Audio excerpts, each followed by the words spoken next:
I wanted to go over a couple of things in terms of reading your schedule in School Tool and what that means for attending live classes remotely.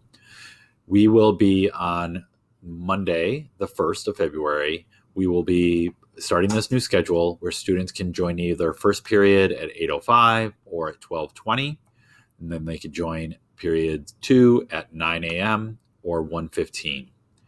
And they don't have to attend both classes, just one of the two. It could be both in the morning, both in the afternoon, or first period in the morning and second period in the afternoon. And in order to know which class to actually go to, you need to go into School Tool to log in. If you can't remember how to log in or you're having trouble, you can click on this video here, logging into School Tool, and that will help you log in to give you some information on logging in. If you continue to have problems with that, let me know. My contact information is down here at the bottom of this page, all the way down here, mgelder@cantorcs.org, or you can call me. So what you're going to do is when you log into your account, you will see your name, you'll see your picture and your address, and then your schedule is right here. And normally in a regular year, we are on a day 1 through 6 cycle, where a rotation where each school day is a different day. So we can accommodate classes that don't meet every day. And I'll explain that in a moment.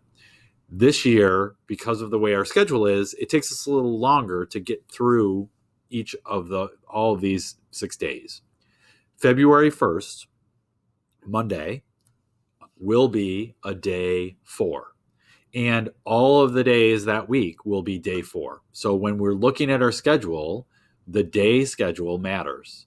So for this particular student, Monday, first period, they would go to Mr. Jester's class. And I know that because when I look at the day schedule, it's a day 4. I want to look and find the day schedule that has day 4 in it. So here's day 4. Actually, every single day is for period 1 has Mr. Jester for social studies. So whenever you have first period class, you go to Mr. Jester's Schoology page and log into the Google meeting from there. Period 2 is a little different though. So I want to look for period 2. I see period 2 here, and I also see period 2 below it. There are 2 period 2s because they meet every other day. So on days 1, 3, and 5, there would be a learning lab. On days 2, 4, and 6, it's technology. And as I said before, this is going to be a day 4. So I want to make sure that I'm looking at the correct day. So day 4 is here. That means for second period, that means that you'll log into Mr. Benjamin's Google Classroom page, and you'll join the Google meeting from there at that time. So because these are all day 4s, for first and second period, we now know that you would go to Mr. Jester for first period, Mr. Benjamin for second period. If it were a day 1, 3, or 5, you would not go to this class. You do not have to log in on Learning Lab days for that particular period.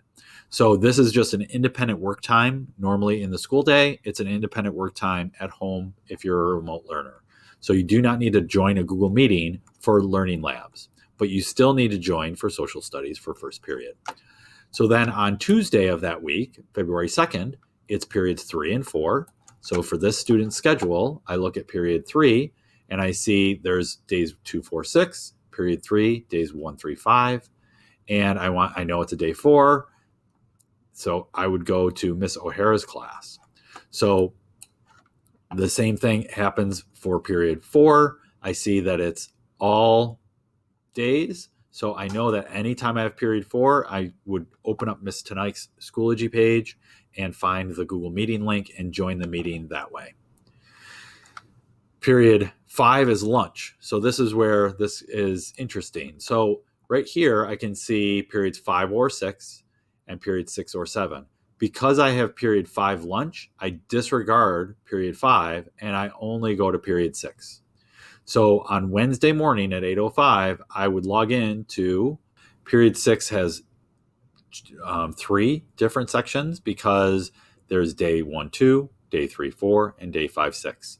This again is day 4. So I would attend math lab during that class period.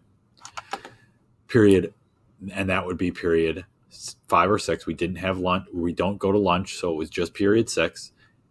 At 9 o'clock or at 1:15, you would go not to period 6 again, but to period 7. So period 7 for this student is always math. So days 1 through 6 is math. So period 7 is math. And then Thursday is period 8 and 9. So the first class is period 8. And I can see day 4, it's going to be English. And then period 9, again, I have it split. So here's 2, 4, and 6. It would be junior high band. Now, once we get through Monday through Thursday, Friday is going to be a remote learning day. The next week, the next Monday, which is February 8th, will be a day 5. And we'll go through each of those sets of classes. The next cycle, this then starts the cycle over again. It would be a day 6. We'd start that cycle. Then it would go back to day 1, and then day 2 and day 3, etc. So this allows us to have students attend all of their classes and still, keep true to our schedules. If you have any questions, please let me know.